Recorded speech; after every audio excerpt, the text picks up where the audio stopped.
ትሁት እኔ አላማዬ አንቺን ለመጉዳት አይደለም። እኔም አላማዬ አንተን እንጀራ አባት ማድረግ አይደለም። ልጅሽን ለምን ታፍሪባታለሽ? ልጄ ክብሬ ናት፣ የምኮራባት። መቼም አላፈርኩባትም፣ ምንም አላፍርባት። ከሁሉም በላይ ምን እንዳናደደኝ ታውቂያለሽ? እናቴ አጠገቤ ሆና ሞታለች ብለሽ መዋሸትሽ ነው። እኔ ምንም ማድረግ አልችልም ነበር። ክፉ የተባለች ሴት ግን አዘነችልኝ። እሷ አንተን ለማግኘት ስለ እናትህ ነገረች። እኔ ደግሞ ልጄን ላለማጣት ስለ እናትህ ደበቅኩ። አንቺ በጣም ራስ ወዳድ ነሽ። አንተ ራስህ ራስ ወዳድ ነህ። ያንተ እናት እኮ ለእኔ መልካም ሴት ናት። አንተን ከእናትህ ጋር ለማገናኘት ብዬ ግን ልጄን አልሰዋሁ። የምትወጂኝ መስዋዕት የምትከፊልኝ ይመስለኝ ነበር። እናቴን እንዳገኝ የምትረጂኝ ይመስለኝ ነበር። እወድ ነበር፣ ግን ደግሞ ከልጄ በላይ አልወድም። ወይ ግን ቢያንስ እንኳን ይቅርታ ጠይቂኝ። ሲገባ አንተ ይቅርታ ትጠይቃለህ። ችግሩ ግን ያኔ ይረፍዳል። እኔ ዛሬ እናቴን አልፈልግም። አዎ እንደዛ ከሆነ እኔ ማገዝ አይሆንም። ጥሩ፣ እንደዛ ከሆነማ ከሞት ጋር ተጋፍጬ እናትን ማሳይበት ምንም ምክንያት የለም።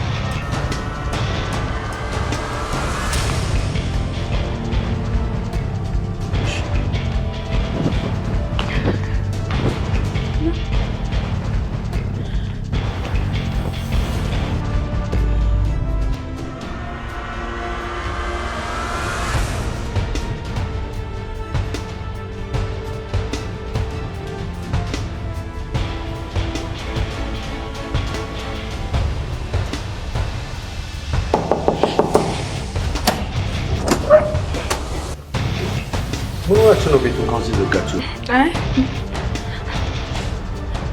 ምን ሆነሻል? አንድ ዛሬ መሰራበት ወሳኝ ፋይል ረስቼ ነው ግን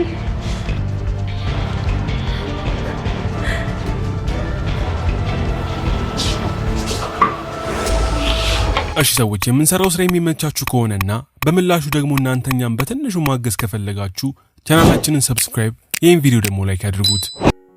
ቤቲ የአባትየው አልበቃ ብሏት እንግዲህ ልጅየውንም ከሷ ጋር ማሳሳት ጀምራለች። አባትየውን ከሚስቱ ያፋታችው አንሶ አሁን ደግሞ ልጅየውን ከቤተሰቡ ልትነጣጥለው ሰበብ በመስጠት አብሯት እንዲያድር አድርጋለች። ምንድነው ያለችው? እሷም ስለ እናቱና ስለ ትሁት ልትነግረው ከወሰደችው በኋላ መጠጥ እየጠጡ ብትነግረውም ወደ ቤት መሄድ ሳይችሉ ቀርተዋል። እዛው ስለመሸባቸው ቤቲና ናቲ አብሮ አድረዋል ማለት ነው። በሌላ በኩል ደግሞ ትሁት ናቲ አብሯት እንዳይሆን እያለች ስትጨነቅ እንመለከታለን። ሚስቱን ሌሊቱን የተቀማው ገዛኸኝ ደግሞ ወደ ክፍሉ በማምራት መጠጥ እየጠጣ ዓለሜን እጇንና አፏን ይፈታትና ወደ ሽንት ቤት ወጣ ሲል እንመለከታለን። እሱ ወጣ በሚልበት ሰዓትም ዓለሜ ወዲያውኑ ትነሳና በሚጠጣው ብርጭቆ ውስጥ ኪኒኒ ትጨምርበታለች። እሷን እያስወሰዱ በጣም ረጅም ደቂቃ እንቅልፍ እንዲወስዳት የሚያደርጉበትን የእንቅልፍ መድኃኒት ራሱ ብርጭቆ ውስጥ በመጨመር መልሳ ትቀመጣለች። ወዲያውኑም ገዛኸኝ በመመለስ መጠጡን መጠጣት ይጀምራል። ከትንሽ ደቂቃዎች በኋላ ራሱን ስቶ ለረጅም ደቂቃ ሲተኛ ተመልክተናል። ዓለሜም ወዲያውኑ ወደ ትሁት ሮጣ ትሄድና ትሁትን ታስደነግጣታለች። ስለተፈጠረው ነገር ስትጠይቃትም ሚሰጡኝን የእንቅልፍ ኪኒኒ ራሱን ሰጥቼው መጣሁኝ፣ የሚጠጣው ብርጭቆ ሳደረኩኝ አለች። ትሁትም እንኳን ደግ አደረግሽው፣ ግን እኮ እዚህ እንዳለሽ ጠርጥሬ ነበር፣ ሌሊትም እንደማይወስድሽ እርግጠኛ ነበርኩኝ እያለች ከዓለሜ ጋር አንድለት ሲያወሩ ተመልክተናል። በሌላ በኩል ደግሞ ሌሊቱ ይነጋና ገዛኸኝ ተነስቶ ወደ ትሁት ይሄዳል። ትሁትንም አልመጣችም ቤቲ ሲላት አዎ በፍጹም አልመጣችም ምንም አላለችኝም ብላ ተመልሳለች። ናቲስ ብሎ ሲጠይቃት እኔ እንጃ ጋሼ ስለ ናቲ እኔ ምንም አላቅም ብላ ተመልስለታለች። ይህንንም የሰማው ገዛኸኝ እጅግ በጣም በመናደድ ዓለሜ ሴት ናት ብሎ ሲጠይቅ ወደ ክፍሏ እንደተመለሰች ተነግረውና እሺ በማለት ክፍሉን ዘግቶ ሲወጣ ተመልክተናል። ይህ በእንዲህ እንዳለ ቤቲ ካደረችበት ትመጣና ገዛኸኝ ስላልነበረ ትሁት ማውራት ትጀምራለች። ምን ተፈጠረ ቤት ውስጥ ገዛኸኝ ምን አለ ብላ ስትጠይቃት እኔ እንጃ ምንም አላለም ብላ ትመልስላታለች። ወዲያው ቀጥላም እንዳደረገችውና ከናቲ ጋር አብራ እንዳደረች ለትሁት ትነግራታለች። ትሁትም የሰማችው ነገር እጅግ በጣም ስለከበዳት ቤቲ ከሄደችላት በኋላ እንባዋን ማንባትና ማልቀስ ትጀምራለች።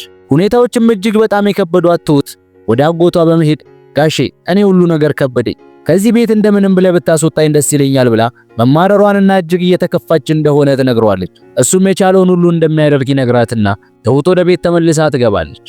ከዚያም ገዛኸኝና ቤቲ ይገናኛሉ። ቤቲ ምንም እንዳላደረገ ሰው ገዛኸኝ ላይ ለመጮህ ትሞክራለች። ገዛኸኝም በጥፊ መታትና ሰምተሻል፣ አንቺ እኮ ባለ ትዳር ነሽ፣ ጭራሽ አድረሽ መምጣት ጀመርሽ ብሎ ይላታል። እሷም ታዲያ አንተ መቼ እኔ እንደምፈልገው ትሆናለህ? ልታዝናናኝ ትችላለህ? በተለብሰው ልብስ ልትቀየር ትችላለህ? ውጪ አብረህ ልትጠጣ ትችላለህ ወይ በማለት ትጠይቀዋለች። እሱም እኔ እኮ ይሄን የማደርገው ወጣት አይደለም ብሎ ይመልስላታል።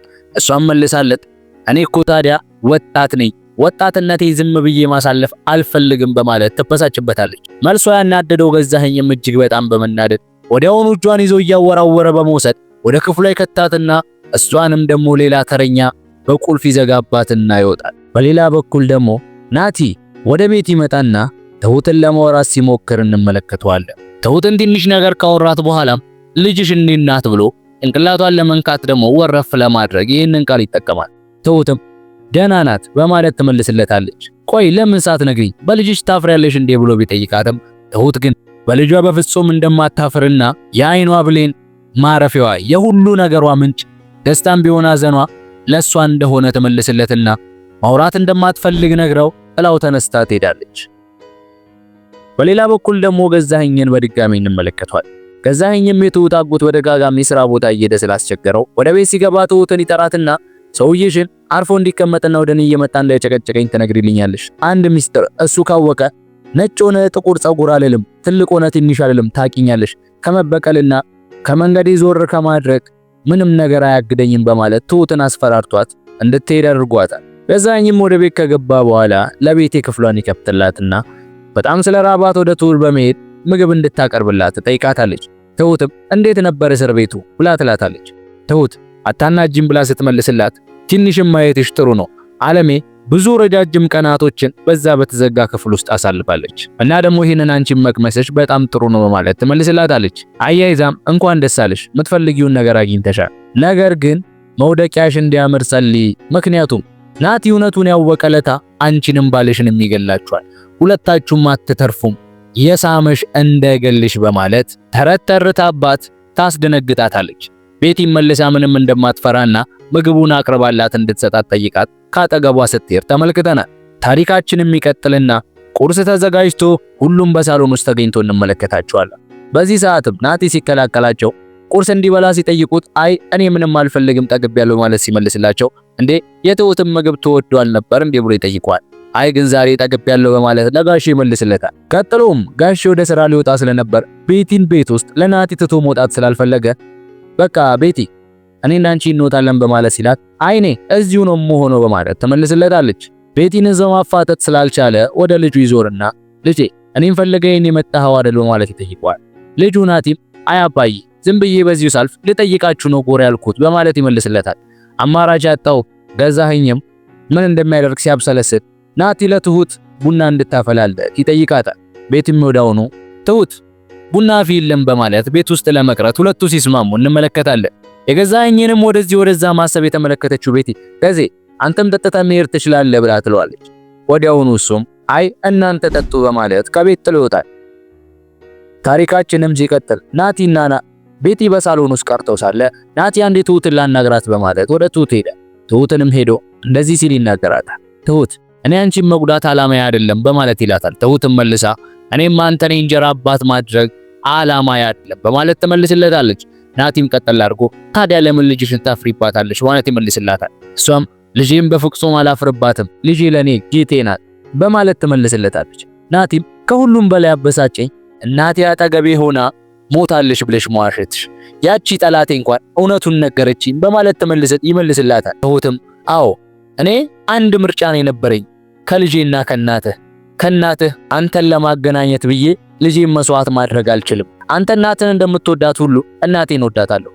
እወድሃለሁ ትያል ነበር እንዴ በማለት ይመልስላታል። እሷም አዎ እወድሃለሁ፣ ግን ደግሞ ከልጄ በላይ አልወድህም በማለት ትመልስለትና ናቲም በመናደድ ቆይ እንደዚህ የምትናገሪው ቢያንስ እንኳን ይቅርታ ጠይቂኝም በማለት ትጠይቃታል። ትሁትም ሲገባ አንተ ራስህ መጥተህ ይቅርታ ትጠይቀኛለህ በማለት ተመልስለትና ናቲም በንዴት ተመልሶ ከቤቲ ጋር ሲቀመጡ እንመለከታለን። ቤቲም መበሳጨቱን ስትመለከት ናቲ እናትህን ዛሬውኑ ማግኘት ትፈልጋለህ ብላ ስትጠይቀው አዎ ፈልጋለሁ ብሎ በጉጉት ይመልስላታል። እሷም እንደዛ ከሆነ አሁኑኑ እኔና ገዝዴ ክፍል እንግባ ብላ ትጠይቀዋለች።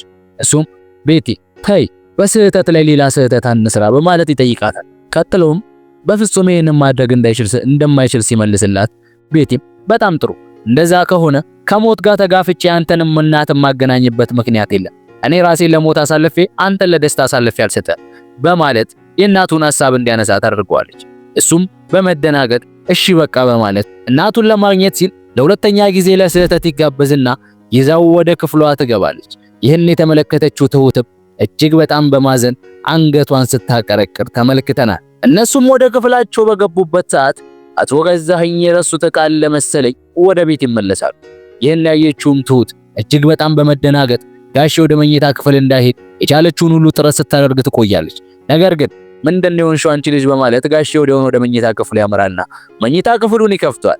በመኝታ ቤት ውስጥም ናቲንና ቤቲን በገዛ አልጋው ላይ ሲማግጡበት ይመለከትና የዛሬው ክፍላችን በዚህ ያበቃ።